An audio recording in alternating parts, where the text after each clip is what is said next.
Perkenalkan, nama saya Devi Nurfadilah, Stambuk A1J1 18050.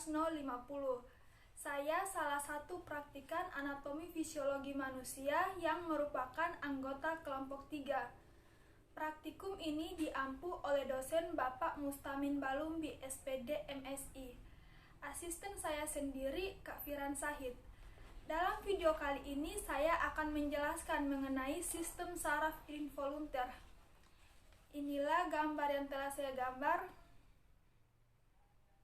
Sistem saraf otonom memegang peranan yang amat penting dalam meregulasi organ bagian dalam.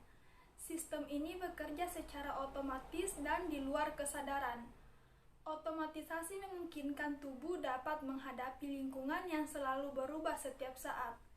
Saraf otonom terinervasi dengan organ sebelah dalam seperti otot jantung, otot polos, dan kelenjar-kelenjar.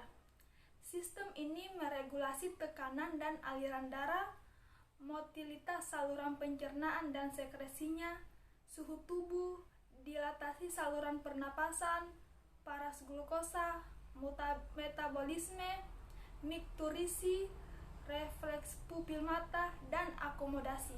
Saraf otonom terdiri dari saraf simpatik dan saraf parasimpatik.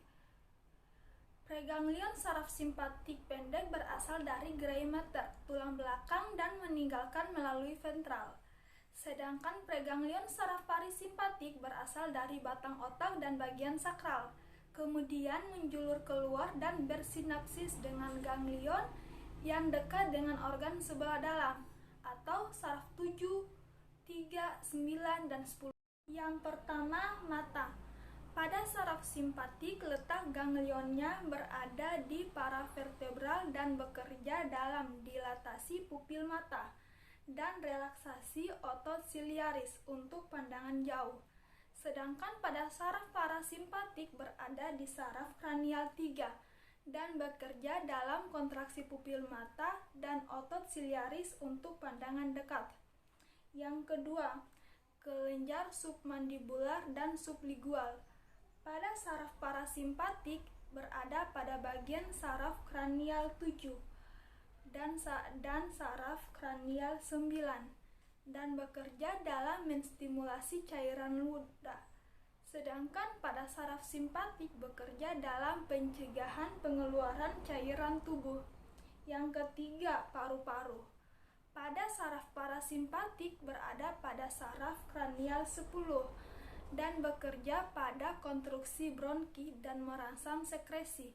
Sedangkan pada saraf simpatik berada pada paravertebral dan bekerja pada dilatasi bronki. Yang keempat, kelenjar keringat atau kulit.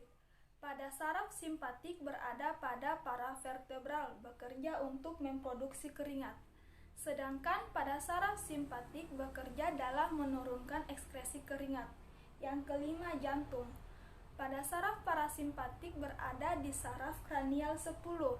Cara kerjanya yaitu dengan mengurangi denyut jantung dan kontraksi. Sedangkan pada saraf simpatik berada di paravertebral dan cara kerjanya yaitu meningkatkan denyut jantung dan kontraksi. Yang keenam, hati. Pada saraf simpatik berada di paravertebral. Cara kerjanya yaitu degradasi glikogen ke glukosa dan trigliserida ke asam lemak. Sedangkan pada saraf parasimpatik cara kerjanya yaitu dengan menstimulasi pengeluaran empedu. Yang ketujuh, lambung. Pada saraf simpatik berada di paravertebral. Cara kerjanya yaitu menghambat kerja jantung dan pankreas serta menghambat aktivitas mencerna. Sedangkan pada saraf parasimpatik berada di saraf kranial 10. Cara kerjanya yaitu memacu kerja lambung dan sekresi eksokrin dan pelepasan insulin serta menstimulasi aktivitas mencerna. Yang kedelapan, usus kecil dan usus besar. Pada saraf simpatik berada di paravertebral. Cara kerjanya yaitu perlambatan pencernaan dan menghentikan sekresi dan kontraksi sphinkter. Sedangkan pada saraf parasimpatik berada di saraf kranial 10 dan saraf sakral. Cara kerjanya yaitu meningkatkan motilitas dan sekresi dan relaksasi sphinkter untuk meningkatkan defekasi. Yang kesembilan, ginjal. Pada saraf simpatik berada di paravertebral dan bekerja dalam sekresi epinefrin dan neuronefrin. Yang ke-10, kandung kemih. Pada saraf simpatik berada di paravertebral, bekerja dalam relaksasi kandung kemih.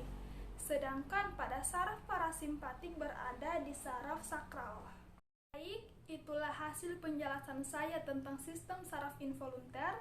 Lebih dan kurangnya mohon dimaafkan. Billahi taufiq wal hidayah. Wassalamualaikum warahmatullahi wabarakatuh.